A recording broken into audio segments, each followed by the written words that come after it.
رسول اللہ کو زہر دے کے انہی کے گھر کے اندر شہید کیا گیا۔ رسول کی جو حدیث تھی، میں بادشاہ کریم کربلا کے حرم کے سامنے ہوں، حسین منی و انا من الحسین، حسین مجھ سے میں حسین سے۔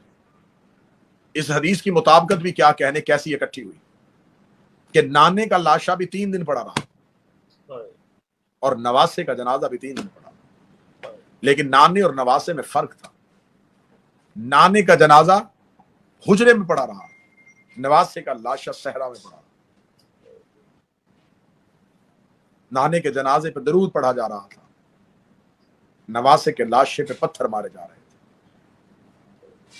وہ رسول جس نے اسلام لوگوں کی رگوں میں اتارا تھا، وہ آخری وقت میں رو رو کے کہہ رہا تھا کوئی میری بیٹی فاطمہ کو بلائے۔ آخر خبر سیدہ تک پہنچتی، سیدہ باپ سے ملنے کے لیے باپ کے پاس آتی، اکلوتی اولاد رسول کی۔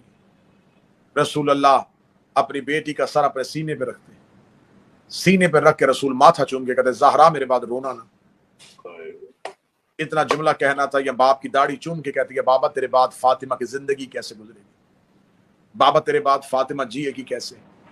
رسول اللہ کی آواز آئی زہرا میرے بعد۔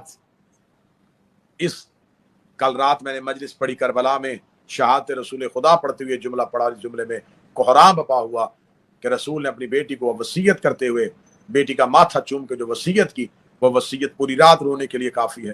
رسول کی آواز فاطمہ میرے بعد علی کا خیال رکھنا۔ حق یہ بنتا تھا کہ رسول علی سے کہتے علی میرے بعد زہرا کا خیال رکھنا، رسول علی سے کہتے کہ علی میرے بعد میری بیٹی کا خیال کرنا۔ ہائے محبت رسول کہ رسول کو پتا تھا کہ میرے بعد علی اتنا غریب ہو جائے گا کہ زہرا سے کہا زہرا میرے بعد علی کا خیال رکھنا۔ جس بیٹی سے کہا تھا کہ میرے بعد علی کا خیال رکھنا، جب بیعت علی لینے کے لیے لوگوں کا ہجوم علی کے دروازے پہ آیا تھا، دروازہ جلا سیدہ خاموش رہی، پہلو زخمی ہوا زہرا خاموش رہی، تازیانہ لگا زہرا خاموش رہی، چہرے پہ تماچا آیا زہرا خاموش رہی، بی بی کا محسن شہید ہوا بی بی خاموش رہی۔ لیکن جب علی کے گلے میں رسی آئی، پھر محمد کی بیٹی خاموش نہ ہوئی، پھر دوڑ کے گئی اور تبرکات والا صندوق نکالا، اپنے رسول والا بابے والا امامہ سر پہ رکھا، تلوار کو دیوار سے اتار کے ہاتھ میں پکڑ کے کہنے لگی ہے اگر کسی نے علی کے گلے سے رسی نہ نکالی تو میں جنگ کے لیے اتر آؤں گی۔ فاطمہ زہرا کے ہاتھ میں تلوار دیکھی یا مدینہ میں کوہرام بپا ہوا۔ سلمان محمدی کہتے ہیں کہ میں نے مسجد نبوی کی دیوار کو اٹھتا ہوا دیکھا، لوگوں نے قیامت کے اسرار دیکھے تو علی کے گلے سے فوراً رسی کو نکال دیا۔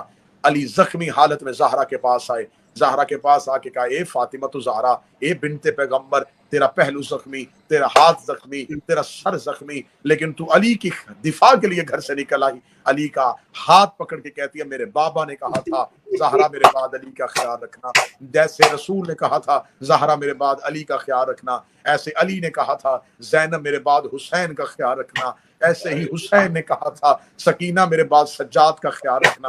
آج اس گھر کی بیٹیوں کا مقدر، کوئی علی کے ساتھ روتی رہی، کوئی حسین کے ساتھ روتی رہی، کوئی سجاد کے ساتھ روتی رہی۔ جو علی کے ساتھ ہوئی اس سے بھی مسلمانوں نے مارا، جو حسین کے ساتھ آئی اس سے بھی پتھروں کے ساتھ مارا، جو سجاد کے ساتھ آئی اس سے بھی پتھروں کے ساتھ مارا۔ میرا اللہ علی کی بیٹیوں کے قاتلوں پہ لعنت فرمائے۔ لاکھوں درود و سلام ہو علی اور علی کی اولاد پہ، لاکھوں درود و سلام ہو حسین اور حسین کی اولاد پہ۔